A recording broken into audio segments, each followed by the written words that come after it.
There we go. All right, I think we'll get started. Yeah, all right. Well, hey, welcome everybody to our to Salem's Adult Forum. I'm the host today, Phil Rugholt. It's my wife Megan, and Cynthia. Cynthia We here. have Cynthia here too. And we want to welcome all those Salem members and all those that are in our broader community. We're happy you're here today. Today we're going to engage in a listening and discussion opportunity session centered around the book, The Red State Christian. We recognize this topic is gonna, or may elicit some strong emotions, but our purpose today is to engage in relevant and meaningful, and most important, respectful conversations. Just a couple of quick notes. First, the first part of today's forum is gonna be a presentation by Steve. Then the second is gonna be with Pastor Angela Denker. I hope I say her name right. She'll be joining us at the top of the hour. And last note here, we're going to be muting everybody just to help, mitigate the background noise for the whole session here. But if you'd like to participate, you can either unmute yourself or raise your hand and we'll unmute it for you. So now we invite you to listen, learn, engage, and let's keep an open mind. Thank you. All right, so I'm sorry if the teacher in me is realizing I really should have had more handouts and have something to send you all. So I apologize for that. I am just curious for those who are in the call at the moment, can you raise your hand or just say or type in the chat if you've read the book or read parts of the book. I'm just kind of curious about how much overview to dive into. I just want to make sure I'm honoring folks and where they're at. So Julie, you're nodding. Okay, so the book, I did my due diligence and I definitely read the whole thing.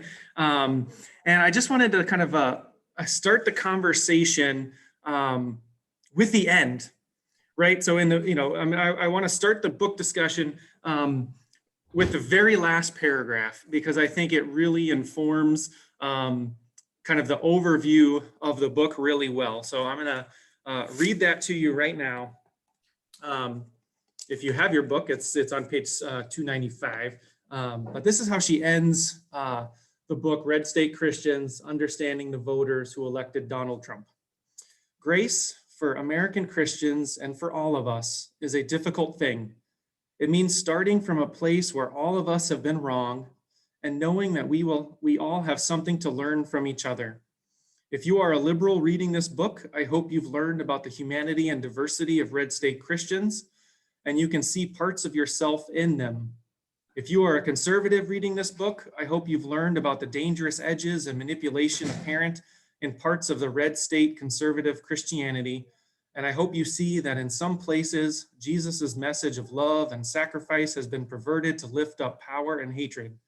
I hope, whoever you are, that your beliefs prior to reading this book have been challenged and that you are open to further conversation. And that is how she closed this book. And I think, the reason I wanted to read that paragraph, because I think obviously it just sums up really well her aim in writing this book, is to just gain lots of, understanding, from her perspective, understanding of the other, and really dive into the humanity of people who possibly the media portrays as, kind of a monolith of personality. And so I think that's really kind of where she starts and where she ends for sure. And so with the book, I'm just going to outline just the topics of each chapter. So the premise of the book is that she put in some miles. She traveled all over the country, specifically reaching out to Trump voters in red states. So, states that are considered more conservative and typically vote Republican. And she wanted to interview them and just kind of get a sense of who they are, why they voted for Trump, and the kind of the reasonings behind it. And so, the book starts with her traveling to Dallas, Texas. And she, throughout the book, the other focus that I should mention is the kind of what we consider the evangelical sect of Christianity in America. And the reason why she focuses not solely, but on that group, probably, I would say 2/3 of the book is centered in conversation with folks who identify as evangelical Christian, is because that was the kind of the most prominent demographic. Evangelical Christian base is often referred to in the media for people who voted for Trump. And so she really wanted to get into those conversations. So she visited a lot of what would be considered mega churches. So churches that worship 5,000 or more people on a Sunday. She tried to reach out to very prominent names like Rick Warren, Paula White, folks in that realm. I'm not going to list all of them because I don't have them all in my head, but that was her focus of the book. Although I'm going to talk about some of the other folks that she introduced. So the first chapter, it starts off with her traveling to Dallas, Texas on the 4th of July. And then the name of the chapter is called Christian Nationalism, the 4th of July Church in Dallas, Texas. And she opens the book with this, kind of understanding of, especially in evangelical circles, the combining of kind of patriotism and kind of Christian nationalism, and how that intersects with the folks she was talking to. So she went to a couple different churches, both this huge mega church in Dallas, Texas, and then she also traveled to some various smaller churches as well. She delved into, she went to a small church that as you walk into the church, it had a sign about how the pastors were armed and ready to use them. And so this, she entered into that conversation and wanted to know, like, what is that about? And, in the conversation, I found it very interesting because on one hand, while the pastors were very serious about that and said, yes, we do have a concealed carry license, when she delved into it, a lot of it was just kind of a facade in a way. Like, it was just like a warning, kind of like people who would put, a security sign like this home is protected by ADT when they don't actually have a security system in the house. It was a preventative measure, just, because there had been some shootings in Texas at churches, one in particular close to this time. And so you realize as you're reading this book that even if people have this facade, sometimes it's not concrete and it's not where the people are, but it's a projection to create an image of whether that's, again, and they're doing it in a light of caring for their congregation. They want people to second guess whether if they should be bringing a gun into church if they're willing to do harm. And therefore, a person might come up to that church and read that sign and be just appalled. But at the same time, her intention of introducing that is to understand that sometimes there's deeper meaning to it, and there's a meaning of protectionism around that particular sign. And that also, that theme of protectionism, of guardianship, runs throughout the book as well. And so, the idea of, a common theme amongst many of the people she talked to is just a changing world. We can all agree that the world is ever changing and fast paced, and with the advent of social media over the last couple of decades, seems to be accelerating even faster. And so many of the people she talked to named and brought up the idea of just kind of holding on to what they have to be their values and things like that. So again, it goes Christian nationalism, the 4th of July church in Dallas, Texas. And then she goes to the March of Life in Washington, D.C., week after the president is inaugurated. And the chapter is entitled, "He Will Save the Supreme Court Abortion." And, you know, throughout the book, she talks about how her preconceived notions were often dismantled in this process. So in the chapter on her entering in the March of Life, she was expecting, there was a lot of buzz leading up to that event about how this would be the first president who was going to address this gathering. And if you understand, or if you don't know what the March of Life is, it's a large gathering in Washington, D.C. That gathers people from all kind of stripes, but mostly and most often of a religious background. And they have speeches. It's a very large gathering of tens of thousands, if not hundreds of thousands of people each year in Washington, D.C. And what she found was interesting to her is how much, like, she was expecting a lot of, to kind of be a Trump rally in the guise of the March for Life. And she was surprised that how few, MAGA hats she found in this discussion or in this event. And she talked to people who were both Trump voters as well as people who voted for, say, Obama in the last election cycle and Trump in this election cycle, which is also a theme that ran throughout. And she gets into later chapters, especially in the kind of the Rust Belt and Appalachia. She talks to numerous people who were folks who would switch their political affiliation in their voting record for president. So it shows this dynamic balance of folks who, she did not just talk to folks who were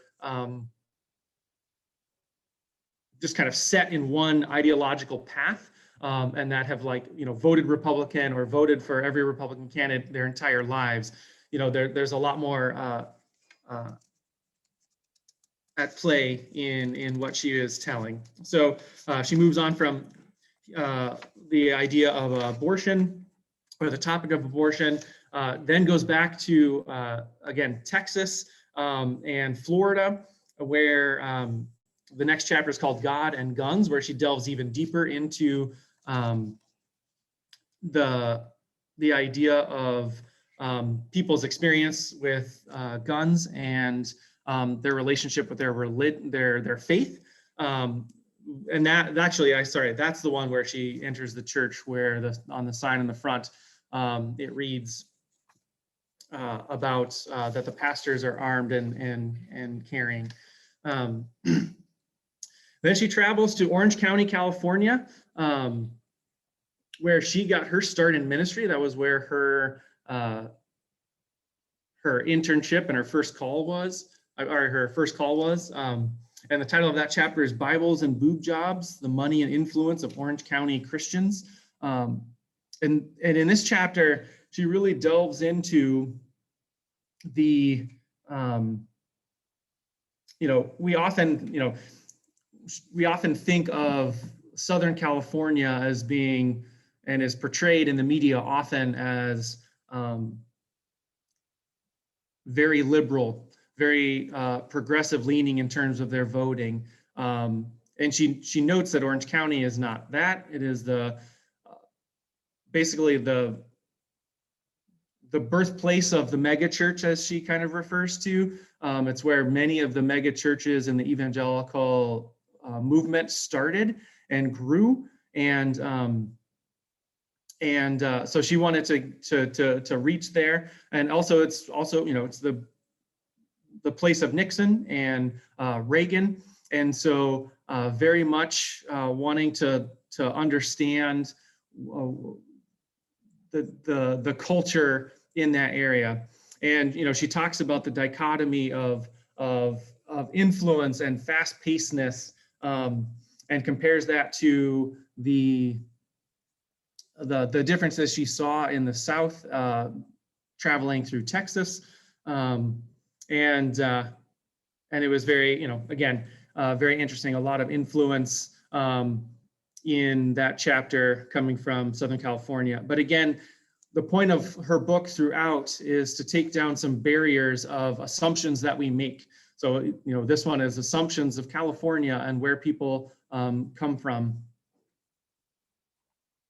Okay, so if you have questions, throw them out. That's totally fine. So Julie just posted, is this a scientific study or opinion-based book?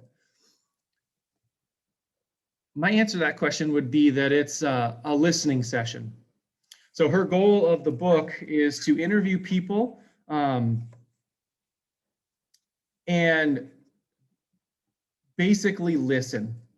Listen to their perspective, asking the question. I mean, if you could distill the question down, she asked lots of questions, Julie, but if you distill the question down to its most basic form, the question is, why did you vote for Donald Trump? And she's talking to Christians almost exclusively. And so big part of the question is, well, how does your faith inform that vote? Does that answer the, and so in terms of like study or opinion, I think it was kind of neither. It was just a listening, basically being able to give people the opportunity to speak their perspective and speak their understanding of their vote without going through pundits or through a scientific study or through polling data or through anything like that. She obviously speaks her mind too, so it's not just their words only. She has her, her influence because she is obviously the writer of the work, and that's in there as well. Did that answer your question, Julie?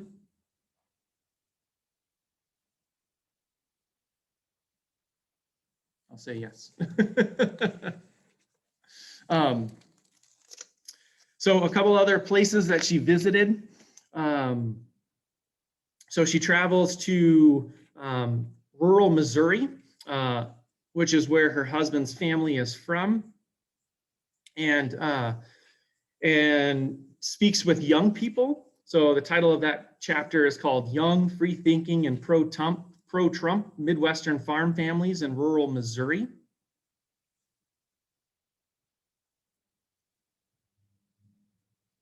And in here, she talks to young people from a youth gathering called in Cole Camp, Missouri. And here she shows the dichotomy of kind of a social movement within younger people to be kind of more open than their parents, but also very steeped in the values of their parents as they know them growing up. So Julie, I see you popping in further question, but let me read it real quick.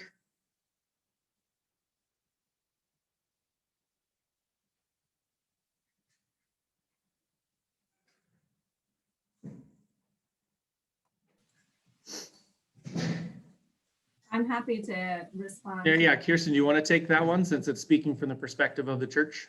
Thank you. Yeah, Julie and I are going to have more conversation, I think. At least I hope so, Julie. And I think her point is well taken. What she said to everyone was that the book is definitely a listening session that is one-sided, and that Pastor Angela Denker was seeking out people who are of a particular opinion, which was they were supportive of President Donald Trump.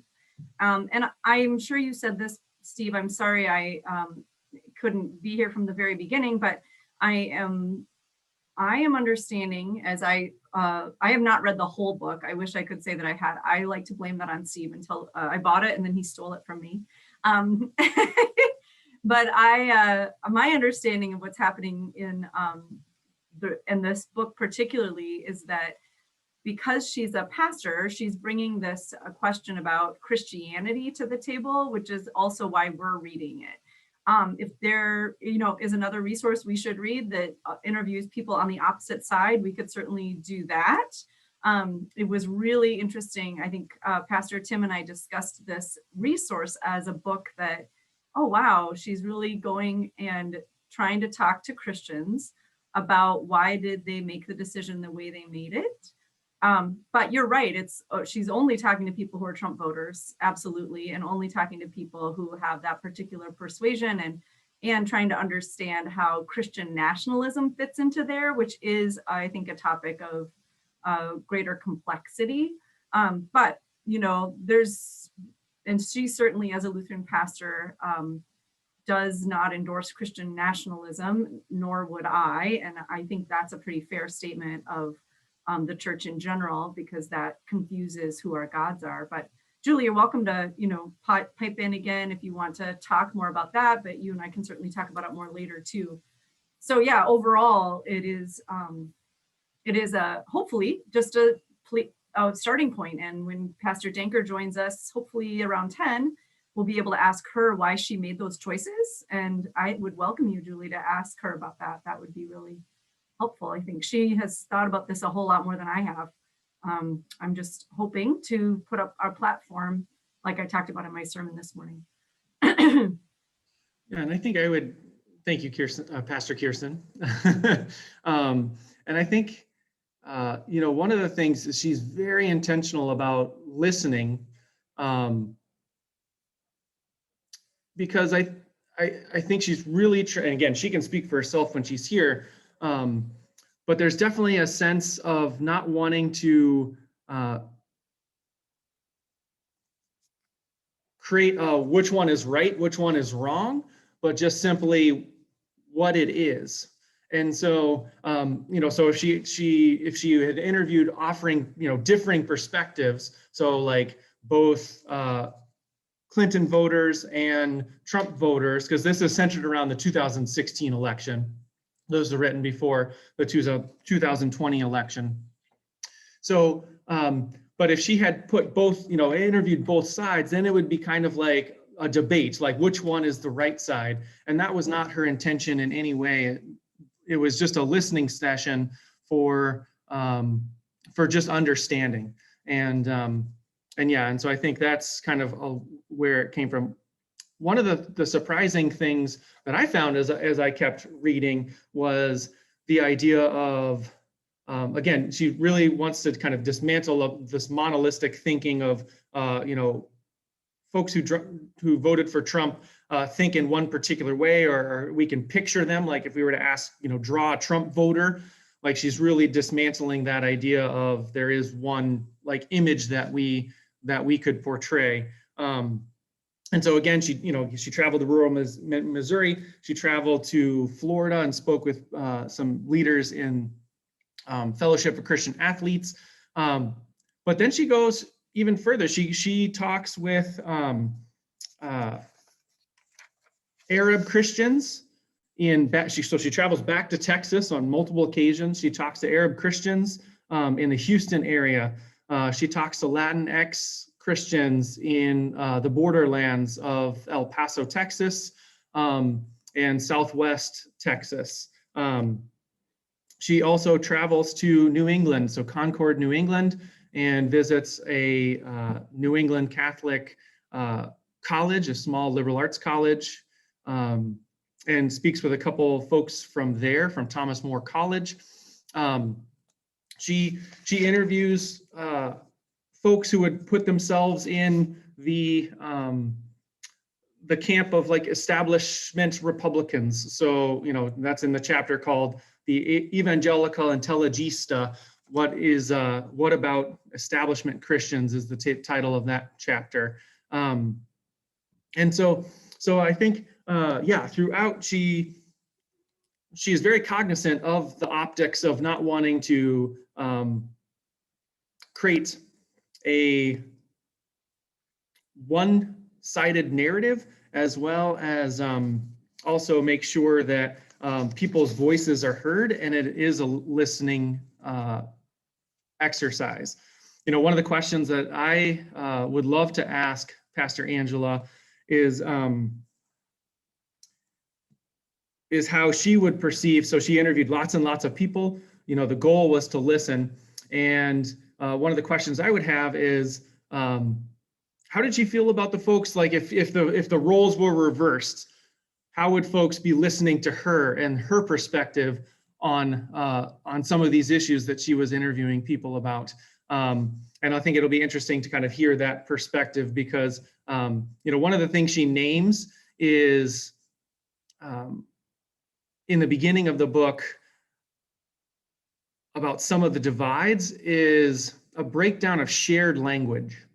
So she uses this term shared language often, that we're, on political divides, on, doctrines of faith amongst different denominations. Oftentimes we might be headed in the right track. We have similar things that we can agree upon, but we are using words, using phrases, using terms that are the same thing, but using totally different meanings for those terms. And so therefore we are on these separate tracks, and then those tracks cannot converge because one, we just are stuck on our track, and we're not listening to those who are on a parallel track or a reverse track, however you want to imagine that. And so this idea of shared language, again, and in the book, she offers no answers to that. Like, she doesn't say, this is how we get to shared language. This is how we bridge divides. This is how we, create cohesion. Mostly what she says is we start by listening. And if someone's not willing to listen, then we have no start in some of these conversations. So yeah.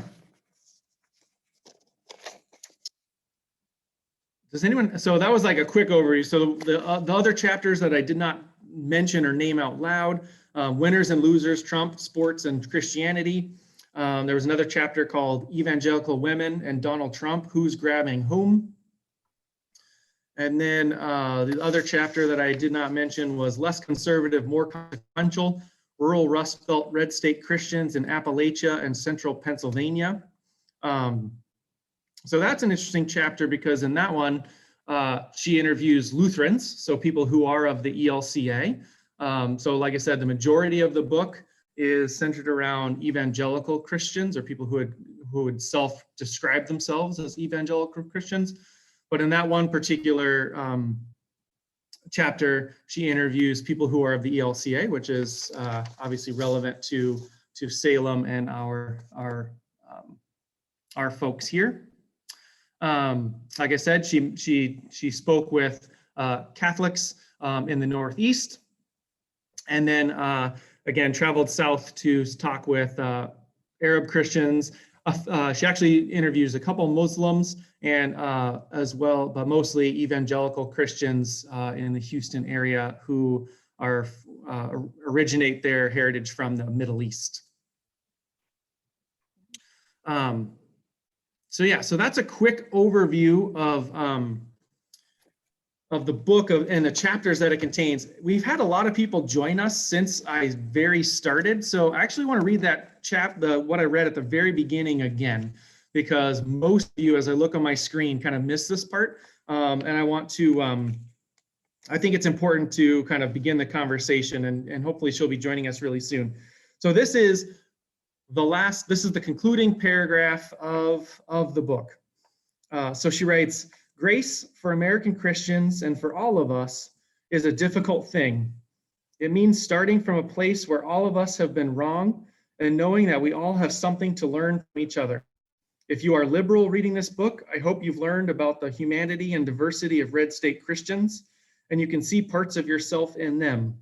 If you are a conservative reading this book, I hope you've learned about the dangerous edges and manipulation apparent in parts of American red state conservative Christianity, and hope you see that in some places, Jesus' message of love and sacrifice has been perverted to lift up power and hatred. I hope whoever you are, that your beliefs prior to reading this book have been challenged and that you are open to further conversation." So again, part of this book is about listening, but also a challenge to listen. And so understanding that if we have any hopes of lessening our political divides or our faith-based divides or our community divides, it starts with some listening, some mutual understanding, and some understanding of where people are coming from and some of the reasoning behind, and that no one is a monolith. Just like evangelical Christians don't fit into any one neat box, neither do progressives, right? And so it's a full expression and spectrum of experiences. It's a full spectrum of backgrounds and life experiences that inform what we think and how we see the world. And again, in this whole book, much of it is her interviewing folks that So can generally I come from a different background than her. can I However, I interject? would say, like, so in the concluding paragraph, the last chapter, the conclusion, she does talk a lot about how, so her husband grew up Missouri Synod, and so it ends with her at a family reunion in a Missouri Synod church, and jokingly, oh, sorry, Julie, I didn't hear you. Yes. So in the middle of that sentence, I have an issue with the middle of that conversation, of that paragraph, because she blatantly says, if you're liberal, you're good. And if you're Trumpian or Republican, you're dangerous. And right there, that's what kills me, because I don't see people that way. And I don't see politics that way. I see people have varying opinions. And yes, some are conservative and some are liberal. I am a dyed-in-the-wool independent. And that's what I wrote to Pastor Kirsten. I have both Democratic leanings and Republican leanings, but I hate the vilification to the good of others. And that's what I see in that sentence, that Republicans are dangerous by her own words, and liberals can see the good in others. So that whole sentence is inherently biased. And I have a real issue bringing this into the church to divide people, saying Republicans bad, Democrats good, or liberals good, because that is inherently inaccurate for all people. So Julie, let me say in response to that, what she's really talking about is in the interview, she's speaking directly to some of the interviews that she had throughout the book, interviewing church leadership that would say things or preach on things that from her perspective were unhealthy, were things, as she says, perverted to lift up power and hatred. She's not saying, it's not a blanket statement of all conservatives. She's speaking to some of the preachers and the people that she interviewed who I think if they were to preach at Salem Lutheran Church, we might feel the same way. So let me give you an example. In one of the chapters, she talks about a sermon that lasted 50 minutes and never once mentioned Jesus or God, and talked only about how great the United States was, and how it was all about, and that was the chapter of Christian nationalism. Use others examples of other pastors doing very similar things.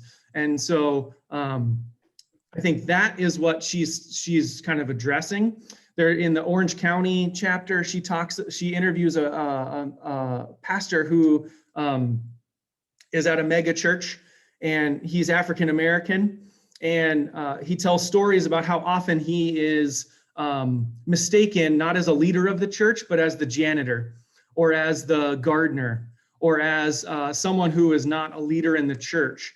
And even though he preaches to thousands of people on a weekly basis at that church.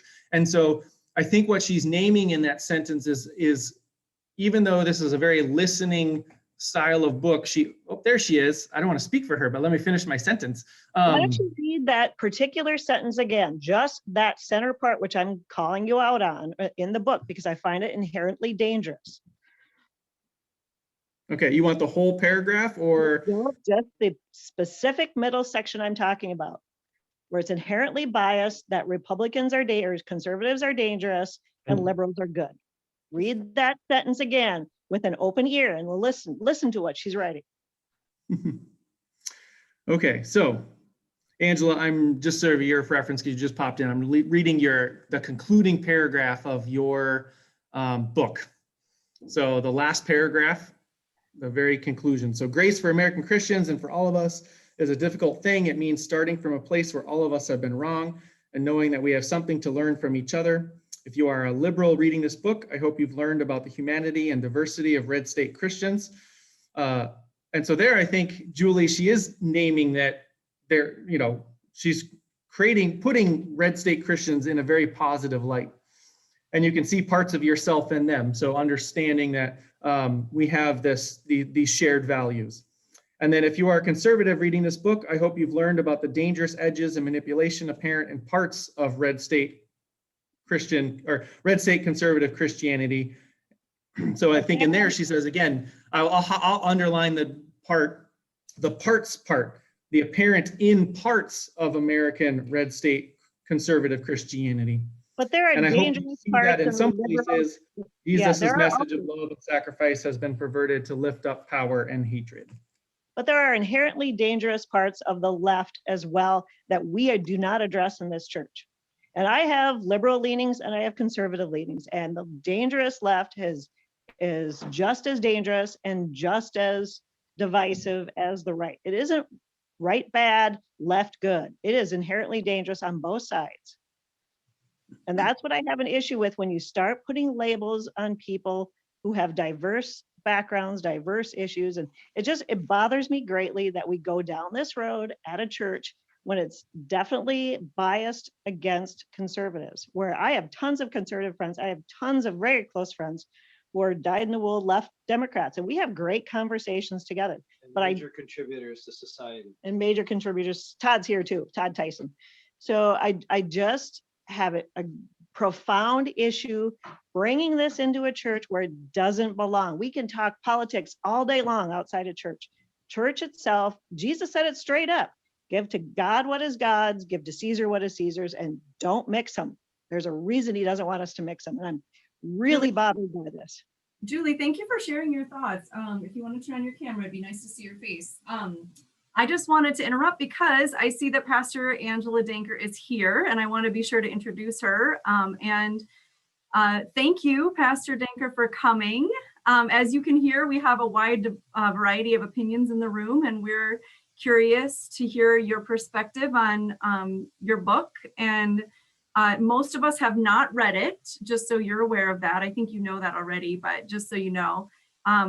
Stephen Roenfeld just did an overview from his reading of it as far as he can summarize. I think we are now hoping that you'll be willing to answer some questions, and if you have any other introduction you want to give, since I have the floor, I'm also going to remind everyone that our goal today, sorry, Megan and Phil, I'm taking away your role for a sec, but I'm going to remind everyone that our goal today was to be listeners to each other and to be absolutely curious and wondering about where everyone is coming from, just to open a conversation that we haven't been having lately at Salem, and to create a space so that we can try to talk to each other in a trusting environment as faithful people. So that's our goal for today.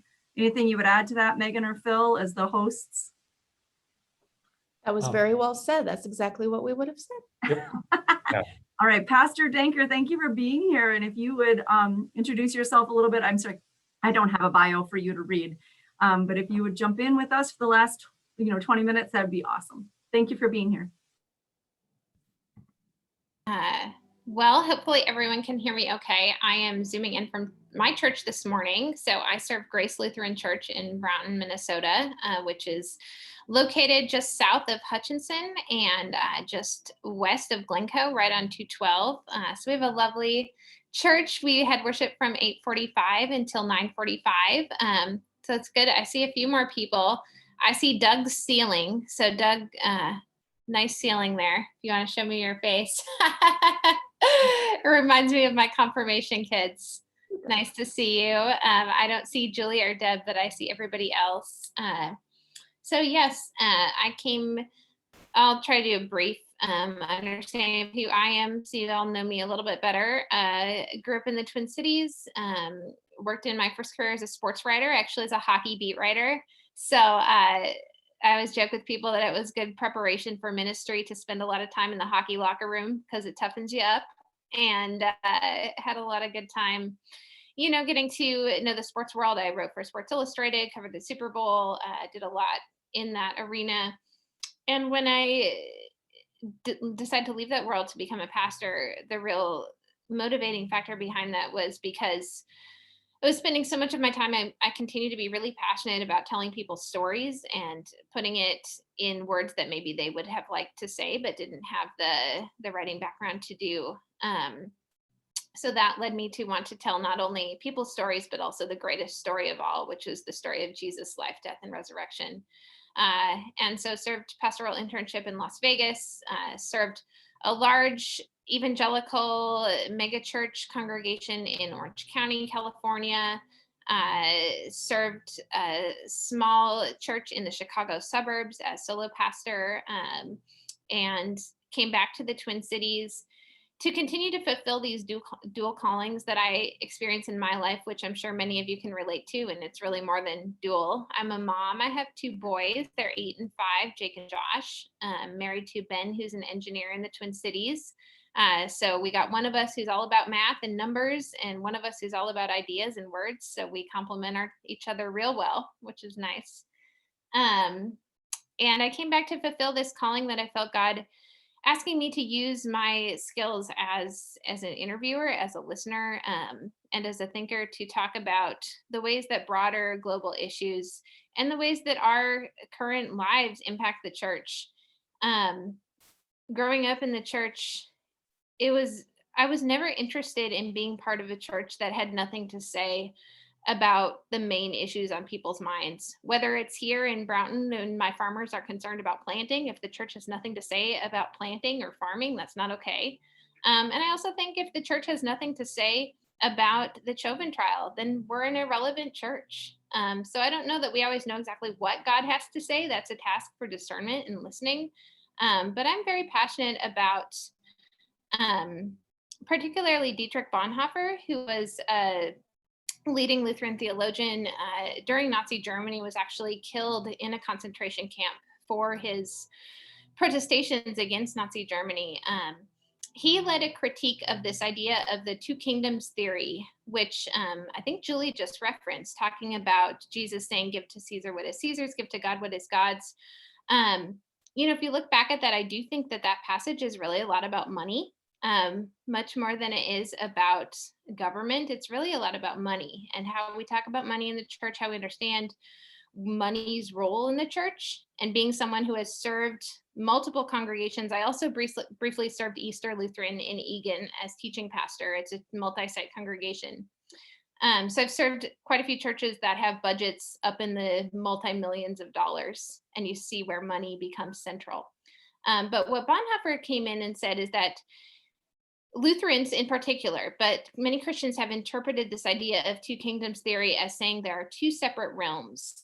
And Luther really critiqued that idea because many of his Lutheran compatriots, members of the German Christian church and clergy in Germany during Nazi Germany, they had sort of leaned into this idea of two kingdoms theory to say, you know, we're not going to say any critique of Nazism. Instead, many of them signed a pledge that offered up their loyalty and their commitment to Nazism within the church and to Adolf Hitler himself. So Bonhoeffer really stands, I think, as a warning for us as American Christians to look at what happens when we too much entirely say that our church has no role in worldly affairs. And Bonhoeffer's critique was really a powerful witness to that, and something that I often look at and wonder about, you know, how does that instruct us as Americans in this day? So I encourage you to read the book. I'll just say kind of my 4 words when I've done a lot of speaking about the book. I was on the BBC, I was on Sky News back around the election. I was on NPR a few different times.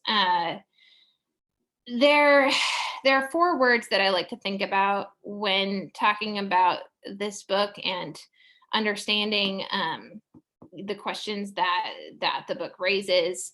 And I will say too that this was written as a book particularly about conservatives. So if you're looking for a critique of liberal Christians, you might not find in the book because that's not what the book was about.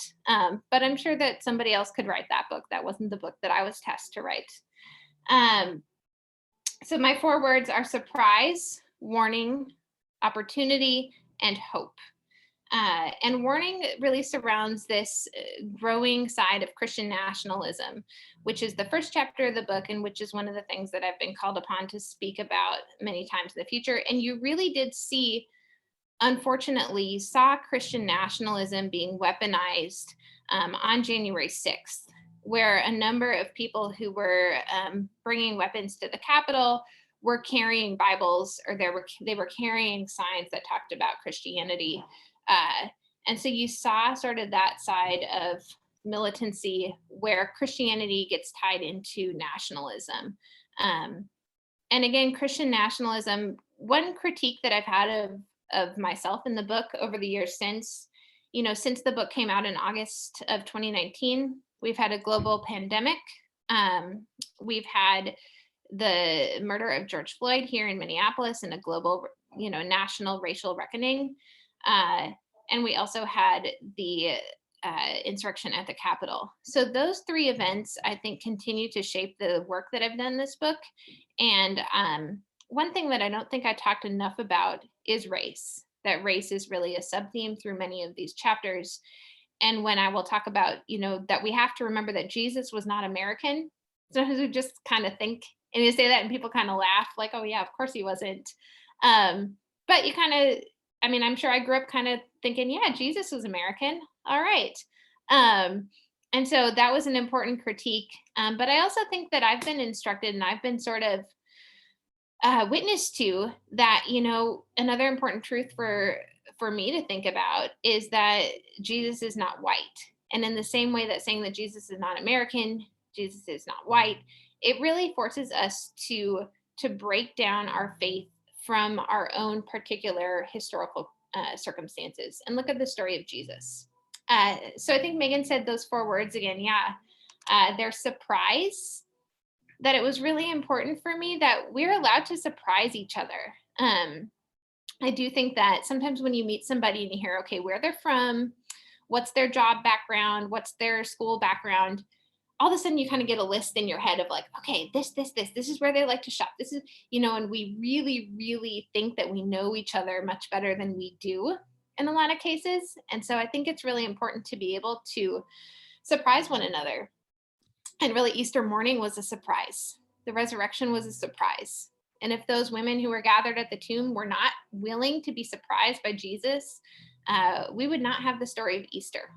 And so I think that recapturing a capacity to be surprised for Americans by one another is really, really important, that we allow each other to surprise each other and don't think that we know it all already about each other. Warning I did discuss is the Christian nationalism chapter. That's chapter 1. And opportunity is that there is places of opportunity for listening and getting to know each other. I will say, I'm probably more pessimistic about some of that than when I first wrote the book. That in ways that I thought some of this would be broken down since 2019, it's actually hardened. But I do continue to believe that there's opportunity. I see that all the time here in Brownton at my church. We have a church made up of people who come from really different backgrounds, have different political ideologies. And it's been really powerful to see God speak into that and to create space for conversations, to create breaking down of walls and places where we can learn from each other and from God. So my congregation gives me hope, and local congregations give me hope. So I hope you all have hope in your congregation that we can do this hard stuff, because that's what God calls us to do. And as the Good Shepherd reading says this morning, there's only one flock. You may not want to be in the same flock with the rest of the people in your flock, but there's only one flock, only one shepherd. And the final word is hope. And the only thing I'll say about that is that what I found over and over again, I had this incredible opportunity, especially in light of COVID, to travel around the country and to get to see so many different places, meet so many different people. Over and over again, I found hope most powerfully in the places that we have written off as hopeless as a country and the people that we've written off as hopeless. So I think it's very important, that really plays into theology of the cross, which we as Lutherans purport to understand really well. So it's this again and again, God reminding us that hope is often found in the places where we think that God has abandoned. And God is often in those places and in those people that are too often written off as hopeless. So I'll stop there. We got lots of action at church here. So if you see me looking around or I'm just making sure I'm not needed. Thank you for Yep. sharing those again. Yep, just to remind everybody, you can type your questions into the chat. You are by default sitting on mute, so feel free also to unmute yourself or ask us to unmute you, and we can continue with the discussion and dialogue. We do have a few people in this room. Are you gonna write a book about the Biden win? That line too, or? There were a few books. I do think it's important to look at a broad sense of who Christians are in America, and the story of Black Christian support for Joe Biden in places like Georgia was a big part of that story, in places like Pennsylvania as well. I don't think I'm going to write that book, but I think somebody should. I have been, on a few different trajectories for my second book, and one of them was heavily research travel oriented, which is just still not a reality in our world today. So right now I am, and then I was working on a book with a public health expert, and we are going on that, but we kind of nixed that. So I'm actually currently working on a book that weaves in the story of my grandfather, who was a Lutheran pastor and died saying that he would never set foot in the church again because he experienced so much pain and brokenness over the political trials that he went through as a pastor, from civil rights to Vietnam. He got divorced. So the subtitle is what killed him and saved me. And I think that knowing our own family stories and the stories of our ancestors, the story, our own traditions. That's one thing I think that we don't talk enough about too. I think it looks like most of the people here would identify as white. If I'm incorrect, let me know. But one thing that when white people talk about race, we don't do enough unpacking of like, what is our, my grandparents, like they weren't white, they were German or Scandinavian or Norwegian. And so I think it's important to investigate all of our own backgrounds and what, to break down again, some of those stereotypes we have about each other. So yeah, I think that would be an important book. I was talking about that a little bit more. The Catholic support for Joe Biden is an interesting thing because there's a major divide among Catholics in America. I have a chapter on Catholics in the book, and I'm a contributing writer to US Catholic Magazine. So I do a lot of work with American Catholicism and where it breaks down among political lines. And that we have our second ever Catholic president. And yet white Catholics are still in many sectors, very resistant to Joe Biden, even though you also have a Pope who is connected in some ways politically to Joe Biden. So it's a circumstance in Catholicism that, people in the 1960s, my dad's family is Catholic, they probably never would have imagined this circumstance, that there would be a large segment of American Catholics who are openly resistant to the Pope and to a Catholic president. It would have been unimaginable. So things are always changing. And I think that's what we have to remember too.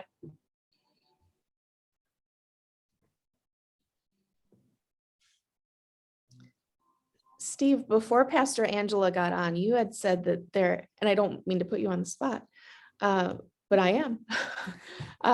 You had mentioned that you had a question that if there was an opportunity, you might want to ask Pastor Angela. Do you remember what that question was? Oh, yeah. So, one of the questions that, a big part of your book, Pastor, is listening, right? Going in with the idea that I'm here to listen and kind of record and to understand. One of the questions that, came up to me as I was thinking about about this was, and that's integral to right to dialogue, right? Being able to listen first for understanding, as a way to bridge any of the gaps that you're speaking of. Did you get a sense of that in the people that, in most of the people, and again, can't put them on, they're not a monolith. So you were talking to, lots of different people with lots of different perspectives and lots of different, ways to interact. But did you get a sense of if the roles were reversed, like, and you were the one answering the questions about your politics or where you come to your understanding of faith and the intersection of faith and politics, if you will? Would there be lists, would the folks you were interviewing be open to that same level of listening and listening to understand? Yeah, I absolutely think so. But that's kind of why I picked the people I did in my book. So I made space for,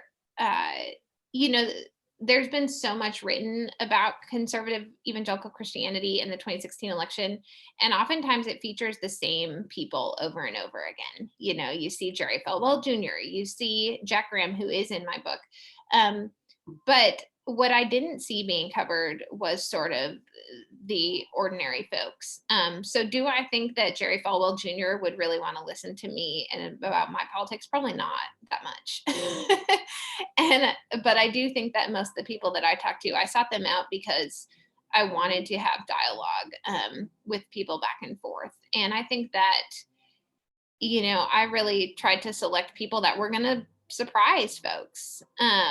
And in order to surprise one another, there has to be a give and take of dialogue.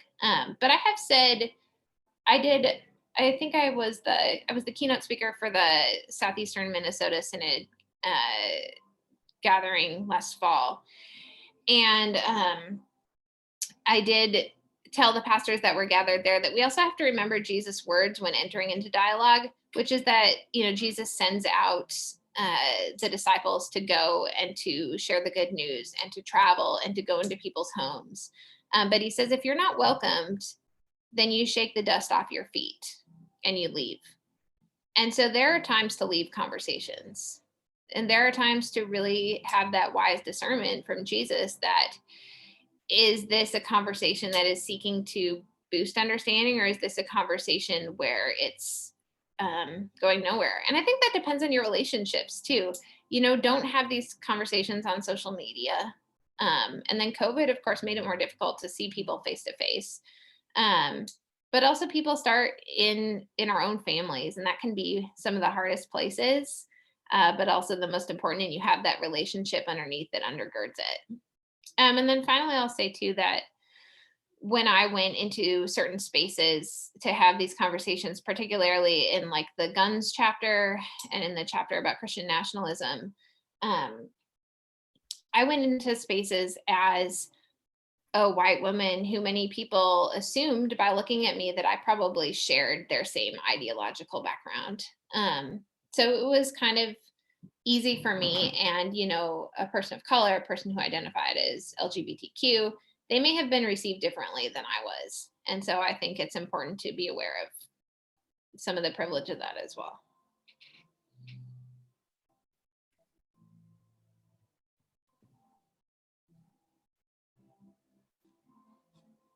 Any other questions for Pastor Angela?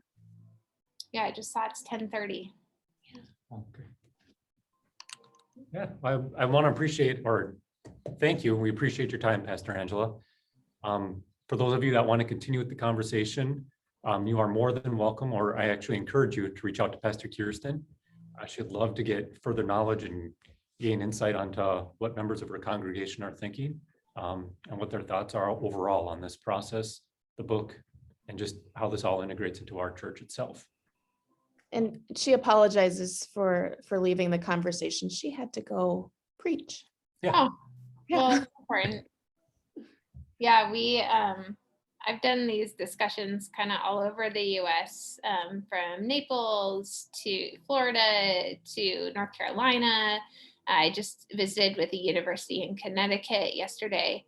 So I think, we can do it. And the local church is one of the few places left where, we have gotten into sort of ideological ghettos. And so it is important to have church be a space where, I think in Minnesota, there's a big tendency to just sort of push everything off and think everything's good, we're all happy. And then there's tension under the surface.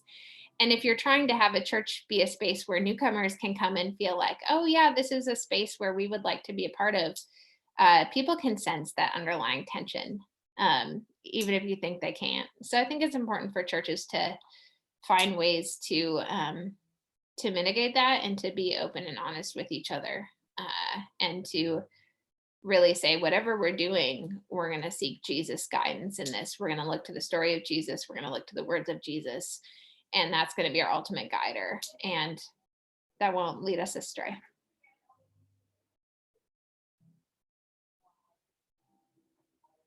So I thanks, appreciate guys. that. Those are great words. Yes. Great words to conclude our discussion at this time, but always eager to continue. Well, thanks, everybody. I'll say bye. I'm going to go say bye to my church members. Right. All right. Thank you again. Thank you all for being here.